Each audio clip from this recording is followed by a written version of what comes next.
The year is 1897. British soldiers stand at the gates of a city that has never fallen. The air thick with smoke, the smell of burning wood, and something else, something ancient turning to ash. Inside the palace walls, bronze heads stare with empty eyes. Centuries of history cast in metal, kings frozen in copper and tin. A soldier lifts one, heavy, valuable. He doesn't know what he's holding, doesn't know. These aren't just artifacts, they're memory, and memory, once stolen, leaves a wound that never fully heals. This is the story of Benin, not the country you might know today, but an empire that stood when Europe was still finding its feet. A civilization that created art so sophisticated, so breathtaking, that when Europeans first saw it, they refused to believe Africans made it. This is a story of power, of kingdoms that rose from the forest, of gods and kings, and the thin line between them. And it's a story of how everything can be taken in a single day, but also how it can be reclaimed. Go back further. Go back to when the forests were thicker, when the boundaries between the physical and spiritual world felt thinner. The year is somewhere around 1180 CE. The exact date is lost to time, but the story isn't. The Edo people are restless. Their leaders have failed them. Corruption, chaos, the kind of disorder that makes people desperate for anyone who can restore order. They send word to the city of Ife, the spiritual center, the place where, according to legend, the world itself was created by the god Odudua. Send us a king, they beg. Send us someone who can rule. The Uni of Ife sends his son, Prince Oranmiyan. The prince arrives with warriors, with ceremony, with the weight of divine authority on his shoulders. But the Edo people are not easy to govern. Their customs are different, their expectations impossible.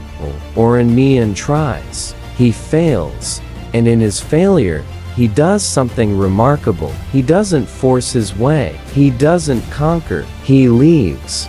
But before he goes, he takes an Edo woman as his wife, and she's already carrying his child. The boy's name will be Uika, and Uika will become the first Oba, the first divine king of what will become the Benin Empire. This is how empires begin, not always with conquest, sometimes with the child born between two worlds. The kingdom grows slowly at first. Uika establishes the dynasty, but it's his descendants who build the empire. By the 1400s, under Oba Uwere the Great, Benin transforms. The city becomes something unprecedented in West Africa, a massive urban center with walls that stretch for miles. Not just walls. These are earthworks so massive, so extensive, that they'll one day be compared to the Great Wall of China. Some estimates say these walls and moats cover over 16,000 kilometers. When you count all the networks around the kingdom, 16,000 kilometers of human engineering, built without modern tools, built with hands and will and organized labor. That speaks to a society far more sophisticated than outsiders will ever give it credit for. Inside these walls, the city thrives. Broad streets laid out in geometric precision, houses with galleries and courtyards, markets where traders from across West Africa come to buy and sell ivory, pepper, palm oil, slaves, to war captives from conquered territories. Because this empire, like all empires, is built partly on violence, but also art, always art. The bronze casters of Benin are creating works that won't be matched in Europe for centuries. Using the lost wax technique, they cast plaques and heads and figures with such detail, such life, that they seem to breathe. These aren't just decorations. They're history. They're documentation. Each plaque tells a story of battles, of ceremonies, of the Oba's divine power. The Oba himself is more than a king. He's a living God, the connection between the human and spiritual worlds. He speaks, and his word becomes law. He performs rituals, and the crops grow. The rains come. Everything is connected to him. Everything flows through him. This is the height of power. When a kingdom believes its ruler is divine, when its art is unmatched, when its walls seem impenetrable, this is when empires feel eternal. They never are. The first Europeans arrive in 1485. Portuguese ships appear on the coast. The sailors are looking for trade routes to Asia, but they've stumbled onto something else. A kingdom rich in resources, rich in goods they want. The Oba at the time, Oba Ezegi, is no fool. He sees opportunity. He allows trade, but on Benin's terms. Pepper, ivory, cloth. The Portuguese get what they want, but they don't get control. For over a century, this balance holds. Benin trades with Europeans but remains independent, unconquered. The kingdom is too powerful, too organized, too far from the coast for easy invasion. But the world is changing. By the 1800s, Britain has outlawed the slave trade. Now, they're on a moral crusade, stopping slave ships, positioning themselves as Africa's saviors. But they're also hungry for palm oil to grease their industrial revolution, hungry for rubber, hungry for markets to sell their manufactured goods. And Benin controls access to the interior, to the resources Britain wants. The Oba at this time, Oba Ovanramlin, is caught between worlds. Traditional power in a modern age. He knows what the Europeans want. He knows what they've done to other kingdoms. He tries to maintain independence, to control trade on his terms. Britain sees this as obstruction. They call it barbarism. They spread stories about human sacrifice in Benin, stories that are partly true, because Benin does practice ritual sacrifice. But the stories are exaggerated, sensationalized, used to paint the kingdom as savage. The stage is set for confrontation, and all it needs is a spark. January 1897. A British delegation is heading to Benin City, led by James Phillips, the acting consul general. They're coming to negotiate. At least, that's what Phillips says. But they're coming armed. And they're coming during the Agu festival, a sacred time, when the Oba is in spiritual retreat. When no outsiders are supposed to enter the city, the Oba sends word, "Don't come. Not now. Wait." Phillips ignores it. The delegation marches toward Benin City, hundreds of African carriers hauling supplies, British officers expecting compliance. They never reach the city. On the forest path, they're ambushed. Warriors emerge from the trees. Gunfire, screams, blood on the leaves. When it's over, Phillips and most of his party are dead. Only a handful of survivors make it back to the coast. The news reaches Britain like a thunderclap. British citizens killed. British authority challenged. This cannot stand. The Admiralty assembles a punitive expedition. 1,200 troops, modern rifles, Maxim guns, artillery. They call it a rescue mission, a peacekeeping operation. But everyone knows what it really is: revenge. February 1897. The expedition reaches Benin. The city's defenders try to fight, but it's medieval weapons against industrial warfare. Spears and Dane guns against repeating rifles and machine guns. The walls that stood for centuries mean nothing against artillery. The British break through in days. They enter the city and find it burning. Some say the Edo people set the fires themselves rather than let the British take the city intact. Some say the British started the flames. Either way, Benin burns. Soldiers pour through the streets. They enter the palace. And they stop. Bronze plaques covering the walls, hundreds of them, thousands. Ivory tusks carved with intricate scenes. Bronze heads of past obas staring with serene faces. The soldiers have never seen anything like it. The craftsmanship is extraordinary, undeniable. An officer later writes, "The city is a marvel. The wealth of the palace is beyond description." But here's the problem. Here's the crack in their worldview. They've been told Africans are primitive, incapable of civilization, incapable of this. So they invent explanations. Maybe the Portuguese taught them. Maybe it's Egyptian influence. Maybe ancient Phoenicians came this for self. Anything but the simple truth. Africans created this. But regardless of what they believe, they know what the bronze is worth. They take it, all of it. Plaques pulled from walls, heads packed in crates, ivory tusks loaded onto carriers. They call it spoils of war, compensation for the expedition's cost. History will call it something else. Looting.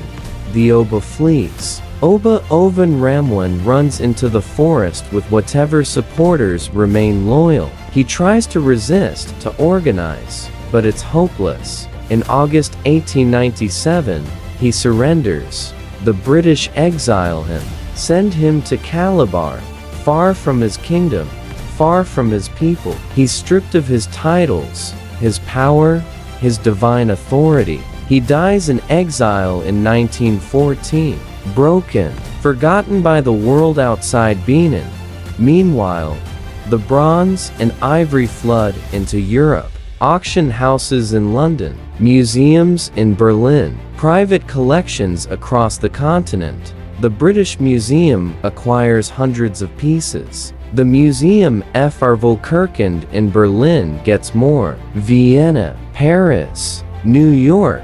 At first, the objects are curiosities, oddities from a savage kingdom. But as scholars study them, opinions shift. The quality is too high to dismiss, the technique too sophisticated.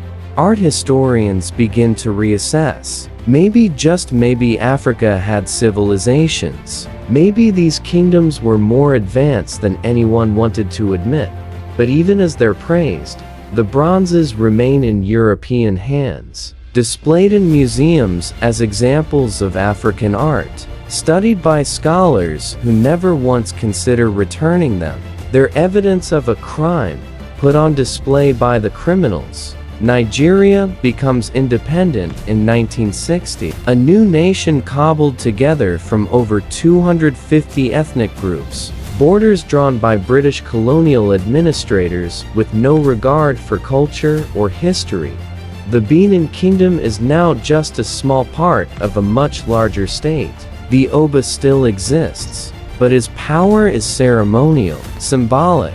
The bronzes remain scattered across the world. For decades, Nigerian officials ask for them back, request, petition, negotiate. And for decades, Western museums say no, they're too valuable, too important to world heritage. Returning them would set a dangerous precedent. They don't say what they mean. We took them, and we're keeping them. But something is shifting, slowly, glacially. In 2021, Germany announces it will return its Benin bronzes, over 1,100 pieces. The Smithsonian follows, then Cambridge, then Oxford. Not all of them, not yet. The British Museum still holds over 900 pieces and has shown little willingness to let them go. But the tide is turning. The conversation is changing.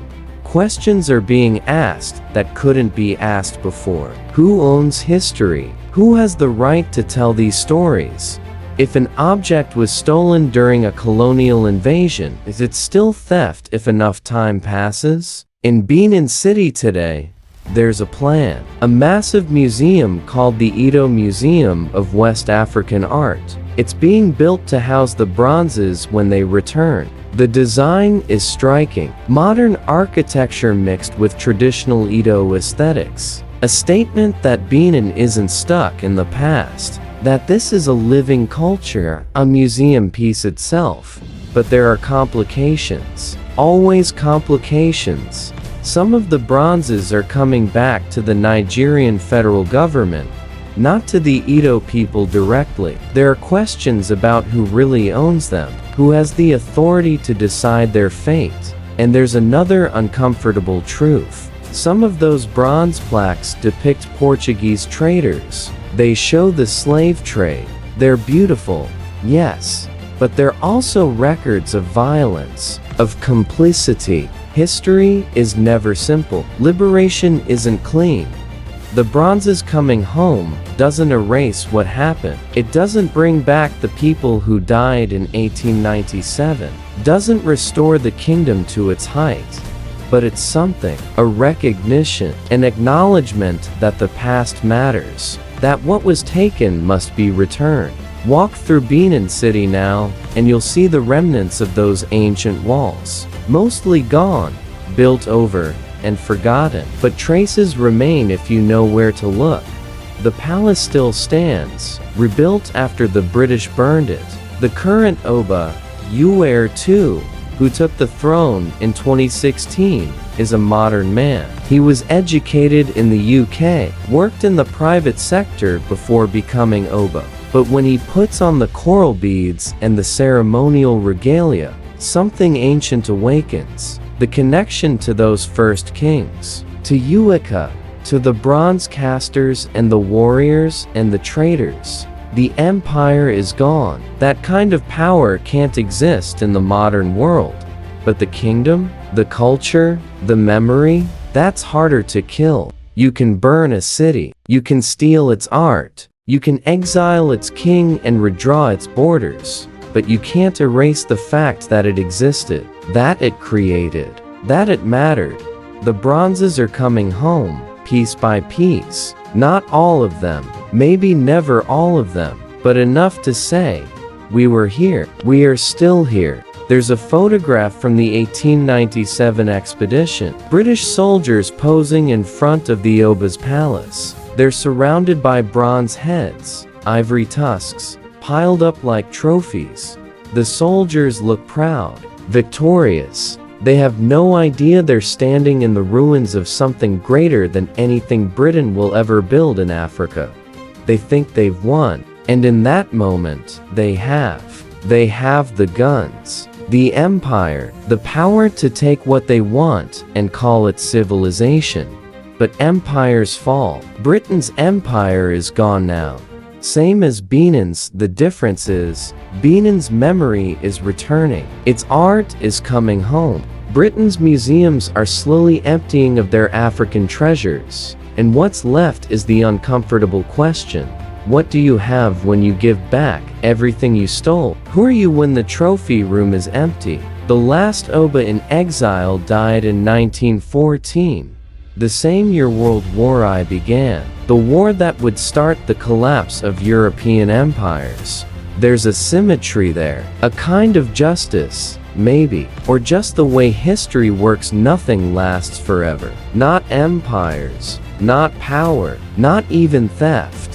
What lasts is the art, the memory, the story, and the story of Benin isn't finished. It's not a tragedy with a neat ending. It's not a triumph with all problems solved.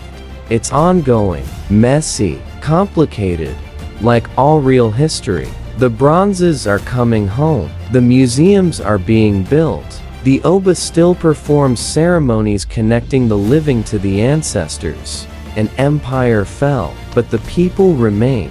And in the end, maybe that's the real rise. Not the power, not the walls, not the conquest, the survival, the continuity, the refusal to be erased. The British soldiers thought they were taking trophies, spoils of war. What they were really taking was evidence, Proof that they hadn't discovered civilization in Africa, they destroyed one. And now, more than a century later, that evidence is coming back to testify. Not in a courtroom. There will be no trials, no reparations adequate to the crime, but in museums, in ceremonies, in the hands of the descendants of the people who created them. The bronzes are coming home, and they're bringing the truth with them. The question is anyone ready to listen? The story doesn't end here. What role will you play in Nigeria's next chapter? Let me know in the comment below.